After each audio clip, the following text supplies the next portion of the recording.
Boa tarde, pessoal! Vamos falar hoje aqui sobre o que foi tratado na nossa última aula de História da América. Nessa aula, a gente se dedicou, sobretudo, à obra do Metal Hestel, a principal obra dele, a obra-prima, chamada Os Sete Mitos da Conquista, que a gente tinha começado a explorar na aula anterior. Nessa aula, a gente tratou o assunto que é fundamental na obra de Hestel, que fez a obra dele se tornar uma das mais importantes na área, né? Que é o tal do mito da completude.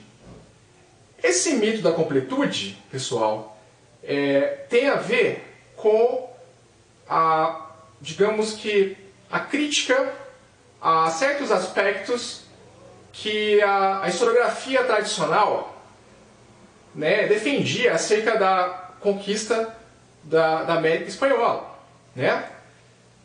O Hestel tem esse objetivo de fazer uma revisão historiográfica, né, em que, como eu já disse na aula anterior, o Hestel ele não está tão preocupado em corroborar a visão dos autores, né, que são as fontes primárias, né, tipo o relato do Cortés, tipo o relato do Bernal Dias de Castillo. Ele está querendo pentear essas ideias e ver o que isso disso tem de verdade, né, se confrontado com outros tipos de fontes, como por exemplo as fontes que são produzidas pelos indígenas. Então, esse mito da completude, ele basicamente consiste na ideia de que a conquista não se deu num passe de mágica, né? Que os espanhóis não conquistaram completamente, né, o México, nem o Império Inca, né, a partir do momento que eles conquistaram as principais cidades ou aprisionaram os seus respectivos líderes, né? Hestel fala que a coisa é muito mais complexa. Em que sentido mais complexa? Ele fala que, ao contrário do que a historiografia tradicional aponta, né, que são ideias cristalizadas sobretudo por historiadores renomados como William Prescott, que a gente já estudou, né, que fala que ele coloca como ao fim da conquista do México a tomada de Tenochtitlan. E esse vício vai sendo passado pela historiografia, por historiadores renomados, né, no século XX. E ele diz que essa ideia ela não condiz muito com o que aconteceu de fato. Por quê? Porque Cortés, por exemplo, ele consegue conquistar, né, o território mexica, que era governado por Montezuma. Mas esse território mexica era apenas uma parte do que ele chama de Novo México. Tem regiões que não eram submetidas aos mexicas, como por exemplo, né, tem lá o território Tarrasco, né, que não era nem amigo do Cortés e nem do Montezuma, que estava bem colado ali, inclusive no coração, né, do território mexica, mas não era um território autônomo, que não tinha nada a ver nem com Montezuma e nem com os inimigos do Montezuma que se aliaram a Cortés. Então, né, o Hestel ele vai apontar que esse território Tarrasco, ele por um grande tempo ainda conservou autonomia. Ele foi conquistado de pronto, tal Cortés comenta nas suas cartas, né? Como por exemplo Michoacán, que é a principal cidade desse território, inclusive é o estado do México hoje em dia, né? Se você for pegar os escritos dos nativos dessa região, eles vão falar que eles que estão mandando na região. Há confronto, portanto, com o relato de Cortés. E há outros tipos de situações também que corroboram essa ideia que a conquista não foi fácil, né? Como a gente pôde ver também na conquista do Peru, que não foi nada fácil, o negócio durou anos, né? Houve uma sublevação bastante significativa, inclusive lá do Banco Capac, que fundou Vilcabamba. Isso durou ainda 3 gerações, né? enfim, durou algumas dezenas de anos para conseguir pacificar esse território, morria gente toda hora. Existe também um caso aí que é famoso, né, do território Mapuche, né, que ficou 300 anos, né, sobrevivendo às incursões dos espanhóis, resistiu, né? Então você não pode falar que a conquista da América Espanhola se deu assim, de pronto. Não foi assim que aconteceu. Foi todo um processo ali que demora, né, de luta, e não como as cartas parecem dizer. Né? E para além disso, né, tem povos que são nômades, como tem no Brasil, né? Aqueles índios que moram no meio da floresta, né?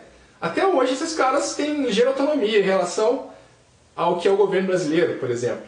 Mas acontecia lá. Então esses caras iam migrando de um lugar para outro. Você pode falar que os espanhóis tomaram o território deles, que era o original. Se bem que não tinha território, eles eram nômades, mas eles nunca se submeteram, ou pelo menos demorou muito, muito tempo para se submeterem ao domínio espanhol. Para além disso, né, tem outros aspectos também que ele pontua, como por exemplo a ideia que houve uma paz logo depois da conquista do México e do Peru. Isso não aconteceu. Houve revoltas, né, em praticamente tudo quanto é lugar.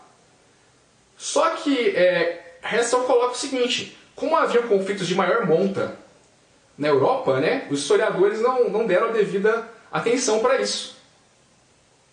Eram conflitos locais, como por exemplo essas guerras guaranísticas que a gente já tratou, né, é um exemplo disso. Uma outra questão que ele coloca também, né, que é importante, é que há uma resistência dos nativos. Como assim?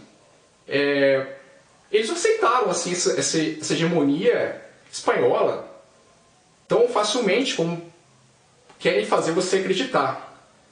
Há relatos, por exemplo, de sabotagem dos equipamentos dos espanhóis, né, quando eles trabalhavam com os espanhóis, há registros de roubos, há registros de fuga.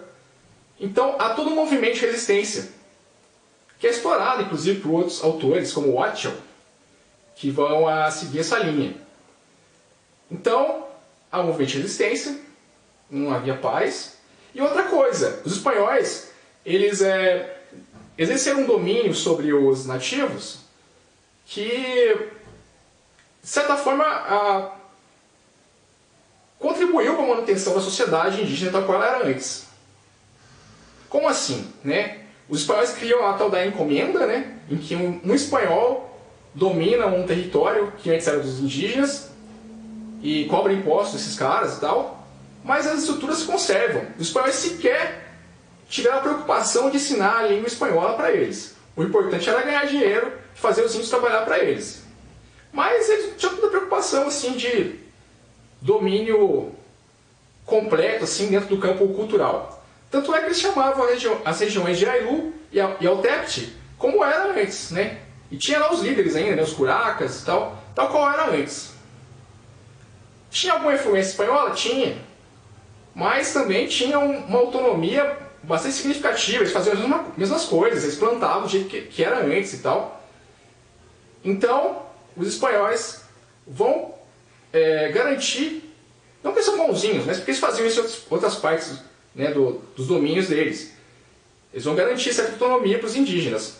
Outro aspecto também a ser considerado, né, é que não há uma dominação religiosa completa, tal qual acreditavam os primeiros padres que vieram aqui para catequização. Né? Você vai ver um movimento de sincretismo muito forte.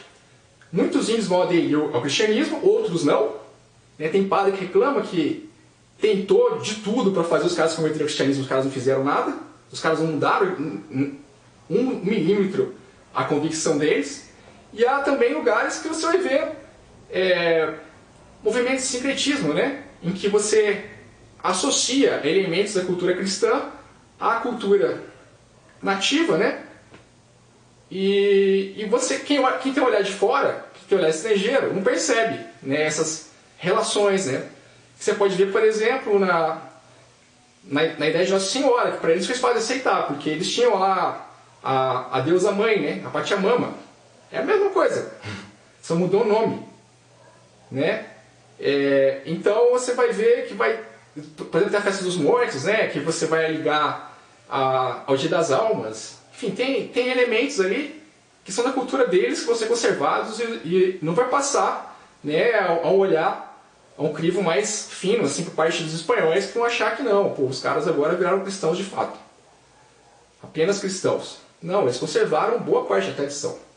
Outra coisa também, né, outra manifestação cultural também que você vai ver que eles vão conservar, e isso é importante, um exemplo disso, por exemplo, as vestimentas, né, que eles vão manter durante séculos aí, né. Observe que não são como os índios brasileiros que viviam de tanga, eles costuravam roupa e tal, e eles mantiveram as vestimentas do mesmo jeito, era eficiente para lugar frio, tanto é que os espanhóis também chegaram a usar. Então o que ele fala que é um movimento, portanto, de adaptação dos nativos aos novos tempos, mas a cultura indígena da Hispano-América não morre, certo? Então ele vai falar que essa conquista e tal, ela não se deu por completo. A América Espanhola carrega, em grande parte, elementos muito importantes dessa tradição pré-colombiana. Ela não morreu por completo. Bom, é isso que ele diz. Há outros aspectos também a se considerar, né? O Michael Hastel, ele é o principal crítico de algumas teses assentes por Todorov, que é o autor, ainda hoje, né, mais importante nessa linha de estudo. Hastel faz algumas considerações criticando certos aspectos da obra do Todorov. Como, por exemplo, a ideia de que os espanhóis eram